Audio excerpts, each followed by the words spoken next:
Hello friends, welcome to my channel. तो आज मैं आप लोगों को कुछ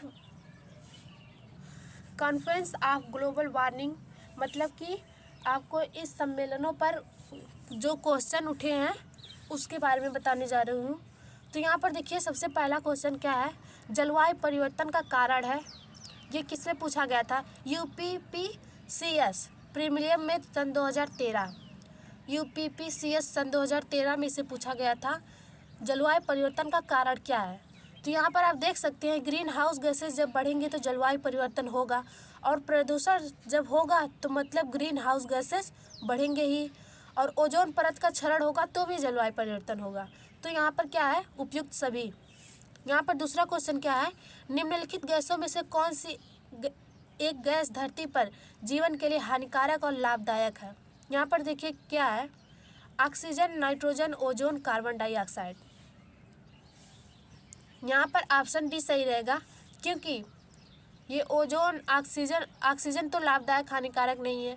नाइट्रोजन और ओजोन, इसमें ओजोन में 2 प्रकार की गैसें पाई जाती हैं, एक हानिकारक और एक लाभदायक है। यहाँ पर कार्बन डाइऑक्साइड ही है जो लाभदायक और हानिकारक दोनों है। तो यहाँ पर देखिए आगे,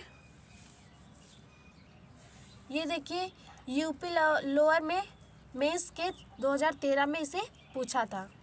तो यहाँ पर अगला सवाल है, निम्नलिखित में से कौन से जलवायु परिवर्तन के प्रमुख कारक हैं? निम्नलिखित में से कौन से जलवायु परिवर्तन के प्रमुख कारक हैं? तो पहला क्या है, जीवाश्मिक ईंधन का अत्यधिक प्रज्वलन, तैल चलित स्वचालितों की संख्या विस्फोटक, सौर धधक में वृद्धि, अत्यधिक वनोन्मूलन।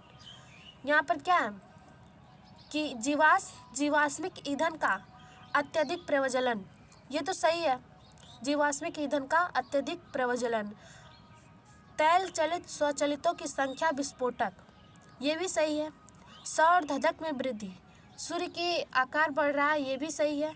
अत्यधिक वनोन्मूलन, वनोन्मूलन तो हो रहा है पर अत्यधिक नहीं हो रहा है, इसलिए ये गलत है। तो यहाँ पर देखिए कौन, पहला, दूसरा और तीसरा, पहला, दूसरा और तीसरा। तो यहाँ पर ये बी, ऑप्शन बी सही है। ये क्या है, UPPCS की सन 2017 का क्वेश्चन है। आगे देखते हैं, यहाँ पर देखिए, निम्नलिखित में से कौन सा गैस ग्लोबल वार्मिंग के लिए ज़्यादा जिम्मेदार है? कौन सा गैस ग्लोबल वार्मिंग के लिए ज़्यादा जिम्मेदार है? तो यहाँ पर कार्बन डाइऑक्साइड है।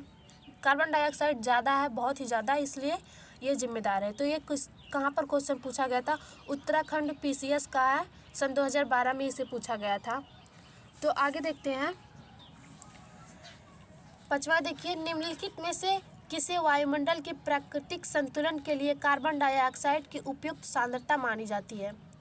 वायुमंडल के प्राकृतिक संतुलन के लिए कार्बन डाइऑक्साइड की उपयुक्त सांद्रता मानी जाती है। यहाँ पर आप जान सकते हैं कि 0.04% होने पर ग्लोबल वार्मिंग यानी कि जलवायु परिवर्तन होने लगे हैं, जिसकी वजह से इतनी ज़्यादा गर्मी बढ़ गई है।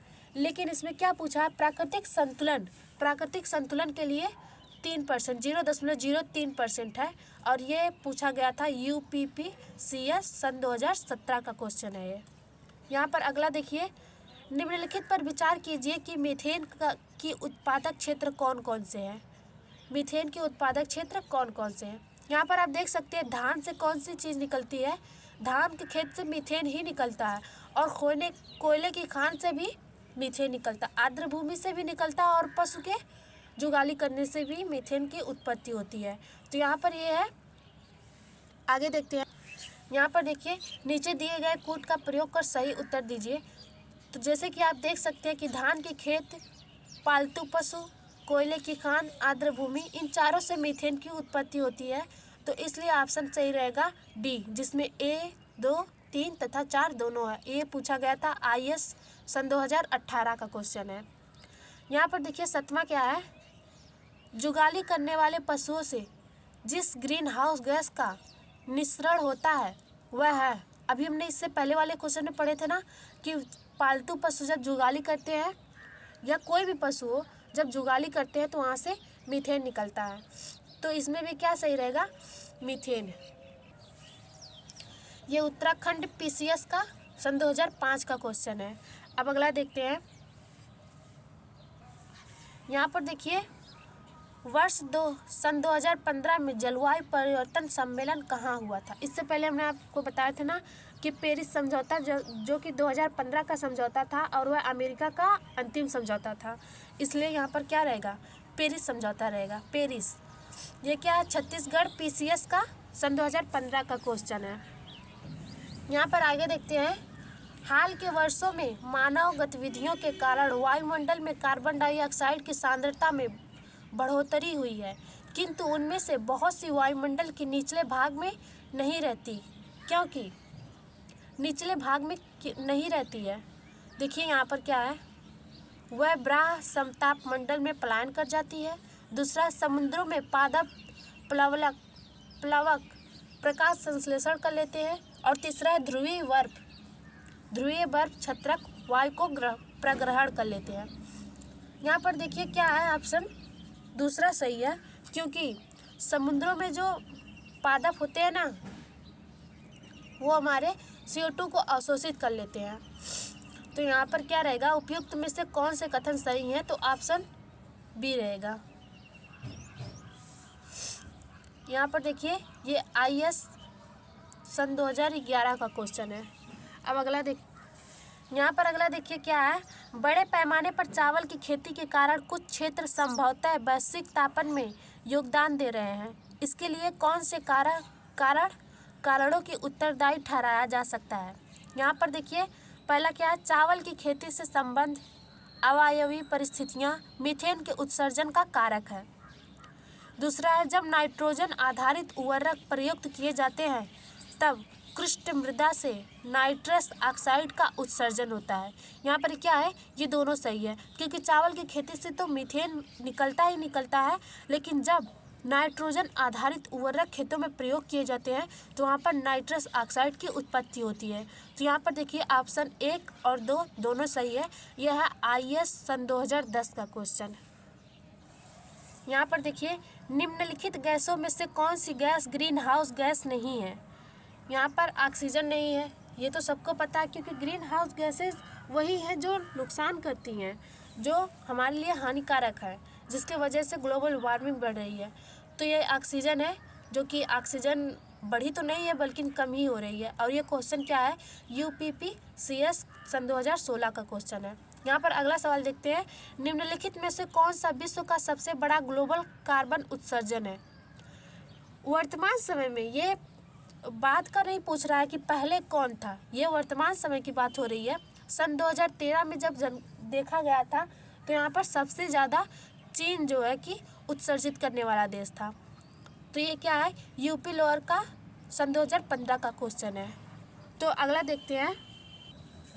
यहाँ पर देखिए निम्नलिखित में से किस देश को दुनिया में कार्बन निगेटिव देश के रूप में माना जाता है। जैसे कि आप लोग जानते हैं भूटान में ना ही खेतों में खाद डाली जाती है और ना ही यहाँ पर ज़्यादा CO2 की उत्पत्ति होती, ज़्यादा नहीं होती ही नहीं है।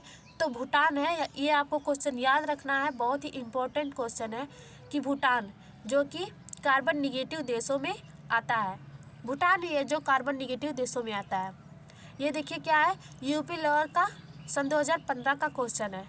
और देखिए आगे, मानव की कौन सी क्रिया जलवायु से सर्वाधिक प्रभावित होती है। मानव की कौन सी क्रिया जलवायु से सर्वाधिक प्रभावित होती है। यहाँ पर देखिए क्या है, मत्स्य उद्योग, ये तो होगी नहीं उतना, खनन ये भी उतना नहीं होगा। सर्वाधिक प्रभावित होने वाली चीज़ें पूछा है ना, तो सर्वाधिक क्या होती है, कृषि होती है। कृषि के जलवायु पर ही पूरी आधारित होती है। ये कहाँ का क्वेश्चन है, झारखंड PCS का सन 2013 का क्वेश्चन है। यहाँ पर अगला सवाल देखिए, निम्नलिखित में से कौन जलवायु परिवर्तन के खगोलीय सिद्धांतों से संबंधित नहीं है। यहाँ पर जलवायु परिवर्तन के खगोलीय सिद्धांतों पर सही संबंधित नहीं है। यहाँ पर देखिए पृथ्वी के कक्षा की उपकेंद्रता अंडाकार कक्षीय मार्ग, मतलब कि जब पृथ्वी सूर्य का चक्कर लगाएगी तो जलवायु परिवर्तन पर ही निर्धारित होगा। और यहाँ पर दूसरा देखिए, पृथ्वी के घूर्णन अक्ष की तिर्यकता, झुकाव, पृथ्वी का झुकाव, ये भी जो है कि जलवायु परिवर्तन पर ही आधारित है। ये पृथ्वी से सूर्य की उपसौर और अपसौर की स्थिति, ये भी जलवायु परिवर्तन पर आधारित होती है।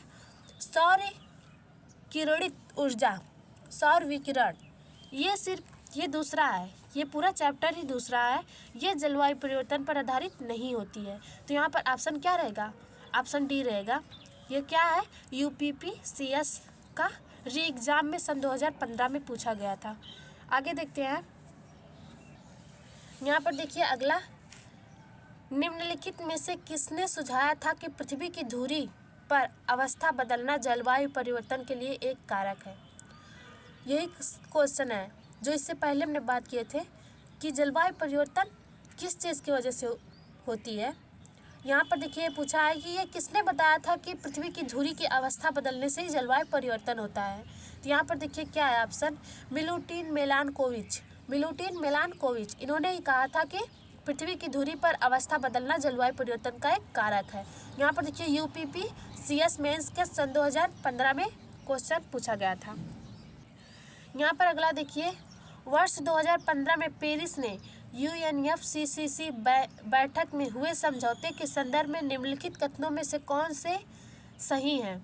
यहाँ पर देखिए, इस समझौते पर UN के सभी सदस्य देशों ने हस्ताक्षर किया और यह वर्ष सन 2017 को लागू हुआ। यहाँ पर दूसरा क्या है? यह समझौता ग्रीन हाउस गैस के उत्सर्जन को सीमित करने का लक्ष्य रखता है, जिससे इस सदी के अंत तक औसत वैश्विक तापन की वृद्धि उद्योग पूर्व स्तर से 2 डिग्री से या कोशिश करें कि 1.5 डिग्री से भी अधिक ना हो पाए। तो यहाँ पर इससे पहले हमने आपको बताया था ना कि किस तरह छोटे देशों ने कहा था जो द्वीप पर बसे हैं कि वो 1.5 डिग्री से ज़्यादा उत्सर्जित 1.5 डिग्री से ज़्यादा तापमान ना बढ़ने दे, तो वह था पेरिस समझौता का ही था। तो यहाँ पर तीसरा देखते हैं। यहाँ पर तीसरा है कि विकसित देशों ने वैश्विक तापन में अपनी ऐतिहासिक जिम्मेदारी को स्वीकारा और जलवायु परिवर्तन का सामना करने के लिए विकासशील देशों की सहायता के लिए पूर्व सन 2020 के प्रतिवर्ष ये देखिए 1000 अरब डॉलर देने की प्रतिबद्धता जताई। यहाँ पर तो एक पूरी से पूरी गलत है, क्योंकि 1000 नहीं 100 अरब डॉलर देने की प्रतिबद्धता जताई थी। तो यहाँ पर देखिए जब ऑप्शन 3 गलत है तो इसका मतलब कि ये भी गलत है, ये भी गलत है, ये भी गलत है। तो मतलब कि ऑप्शन 2 सही हुआ, जो कि 1.5 डिग्री सेल्सियस वाला था। ये कहाँ पर क्वेश्चन पूछा गया था? IAS सन 2016 में पूछा गया था इसे। अब आगे देख, यहाँ पर देखिए United nation framework convention of climate change एक अंतर्राष्ट्रीय संधि है जिसका गठन UNFCCC का गठन कब हुआ था? तो यहाँ पर देखिए 1972 में यह स्टॉकहोम सम्मेलन था। स्टॉकहोम में वर्ष 1972 में संयुक्त राष्ट्र संघ के मानव पर्यावरण में किया गया। और यहाँ पर देखिए रियो डी जनेरिया में वर्ष 1972 में संयुक्त राज्य संघ के पर्यावरण और विकास सम्मेलन में किया गया। तीसरा है जोहान्सबर्ग में वर्ष 2002 में धारणीय विकास पर विश्व शिखर सम्मेलन में किया गया।